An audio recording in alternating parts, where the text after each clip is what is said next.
कत्ल केस में नामज़द जवाबदारन के पर्दे फरार कराइण जूं कोशिशूं थी रहियूं आहिनि।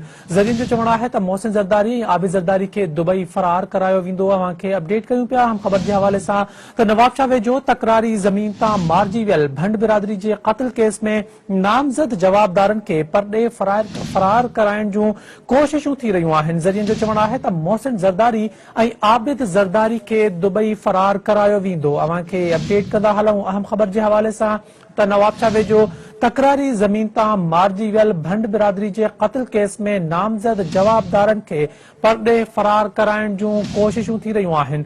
ज़रियनि जो चवणु आहे त मोहसिन ज़रदारी ऐं आबिद ज़रदारी खे दुबई फरार करायो वेंदो।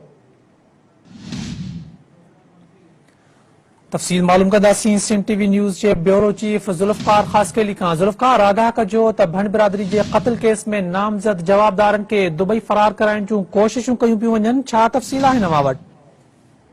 जी तव्हांखे मां ॿुधाईंदो हलां त हीउ जेको नवां वली मोहम्मद वारो ते दुबई में वाक़िओ पेश आयो, जा जेके माण्हू ज़रदारी बिरादरी हज़ारे बदल में शहीद थी विया, उनजी एफआईआर 50 कलाकनि खां पोइ ईअं छत ते काटी वई त तव्हांजी लाशनि खे दफ़नाइजे त वारसनि जो इहो हुयो त आबिद मोहसिन ज़रदारी खे गिरफ़्तार कयो, पर पुलिस हुनखे गिरफ़्तार करण खां इनकार कयो। जंहिंमां इहो मालूम थियो आहे ज़हन वटां त जेके मेन जवाबदार आहिनि मोहसिन ऐं आबिद ज़रदारी खे उनजे ॿाहिरि मोदी ऐं दुबई फरार करायो वेंदो ऐं पोइ वरी मालिकनि खे चयो वेंदो त हू जेके मुल्क खां फरार थी विया आहिनि, असां हुनखे आणण जी कोशिशूं कनि था।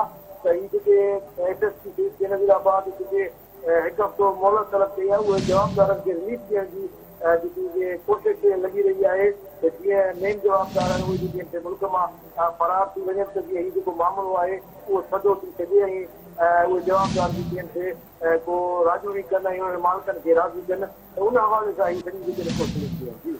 ज़ुल्फ़कार, अपडेट ॾियण लाइ वॾी महिरबानी अव्हां जी।